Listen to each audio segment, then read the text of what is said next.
সরকারি হাসপাতাল চত্বরে বেআইনি পার্কিং, অ্যাম্বুলেন্সে জন্মানো সদ্যজাতকে আলিপুরদুয়ার জেলা হাসপাতালের মাদার অ্যান্ড চাইল্ড হাবে নিতে যেতে দেরি হওয়ায় শিশু মৃত্যুর অভিযোগ উঠেছে। পরিবারের দাবি, কালচিনির রাঙামাটির বাসিন্দা ওই প্রসূতি অ্যাম্বুলেন্সেই সন্তানের জন্ম দেন। আর যেটা অভিযোগ সামনে এসছে যে আলিপুরদুয়ার জেলা হাসপাতালের এমার্জেন্সি থেকে মাদার অ্যান্ড চাইল্ড হাবে যাওয়ার যে পথ, সেখানে বাইক সাইকেল যেভাবে দাঁড় করানো ছিল তাতে অ্যাম্বুলেন্স ঢুকতেই পারেনি, যার ফলে ওই শিশুর মৃত্যু হয়, এমনটাই অভিযোগ করছে পরিবার। কিন্তু হাসপাতাল কর্তৃপক্ষ কি দাবি করছে? না মৃত সন্তান প্রসব করেছিলেন ওই মহিলা। পাশাপাশি বেআইনি পার্কিং এর বিরুদ্ধে নিয়মিত অভিযান চলেও বলে হাসপাতাল সুপারের দাবি। था गाड़ी था, पूरा था बाइक। गाड़ी में क्या डिलीवरी हो गया था? हाँ, गाड़ी में नहीं अच्छा हुआ था।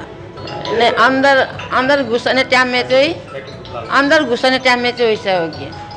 यहाँ पर में गाड़ी में देर हो गया, अंदर घुसने में। गाड़ी ठीक से घुस जाता तो बच्चा ठीक होता। ঠিক রাস্তায় তার ডেলিভারি হয় এবং ওই বেবির যা কন্ডিশন আমরা দেখলাম আর কি, তাতে বেবিটা স্টিল বোন হয়েছে, যেটাকে বলা হয় মরা বাচ্চাই জন্ম দিয়েছে। এবং এসে যখন ইমার্জেন্সিতে দেখিয়েছে তখন পেশেন্টটাকে নিয়ে যেতে ওখানে বাইকগুলো পথ আটকে ছিল। আমরা মাঝে মধ্যেই বাইকগুলোকে ফাইন করি, মানে ওসি ট্রাফিককে বলে, আজকেও করা হয়েছে, মাঝে মধ্যেই অভিযান চলছে। কিন্তু খুব বেশি ইমার্জেন্সি হলে ট্রলি করেও যাওয়া যেত।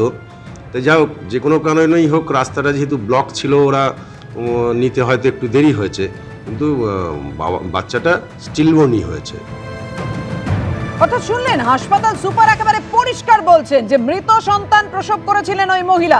যদিও বেআইনি পার্কিং এর কথা বলছেন তিনি, আজকে অভিযান চালিয়েছিলেন, কিন্তু তাহলে যেটা পরিবার অভিযোগ করছেন, হাসপাতালে নিতে এত দেরি হলো কেন? তারা তো স্পষ্টতই অভিযোগ করছেন যে বেআইনি পার্কিং এর জন্যই তারা সঠিক সময় নিয়ে যেতে পারেননি সন্তানকে। অ্যাম্বুলেন্স চালক যে কথা পরিবার বলছে যে অ্যাম্বুলেন্সে ডেলিভারি হয়ে গিয়েছিল, অ্যাম্বুলেন্স চালক কি বলছেন দেখুন।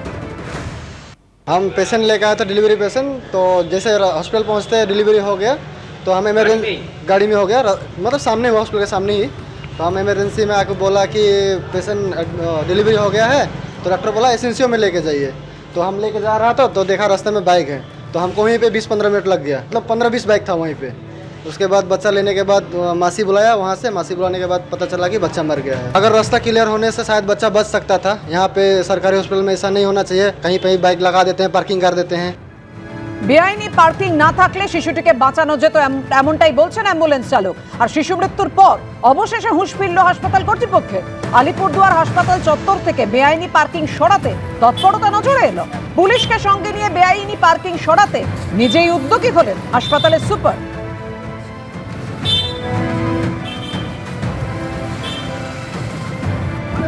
প্রত্যেক দিনই আসি, আমাদের তরফ থেকে কন্টিনিউ এই অভিযান হয় যাতে হসপিটালের মেন যে রাস্তাগুলো আছে, রাস্তার ভিতরে কোনো বাইক বা আদার্স ভেহিকেল না রাখে এবং সেই যানজটের কারণে কোনো পেশেন্টের কোনো অসুবিধা হয়। আজকেও করলেন? হ্যাঁ, এটা প্রতিদিন হয়।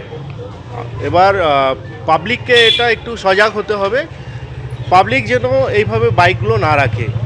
নিশ্চয়ই হসপিটালে কেউ আনন্দভাবে আসে না, অসুস্থ বা কোনো পেশেন্টকে দেখতেই হসপিটালে আসে মানুষ, কিন্তু তাদেরকে এটাও মাথায় রাখা উচিত যে তার চেয়েও গুরুতর অসুস্থ কোনো ব্যক্তি আসতে পারে, তার বাইক বা তার গাড়ির জন্য যেন কারো অসুবিধা না হয়।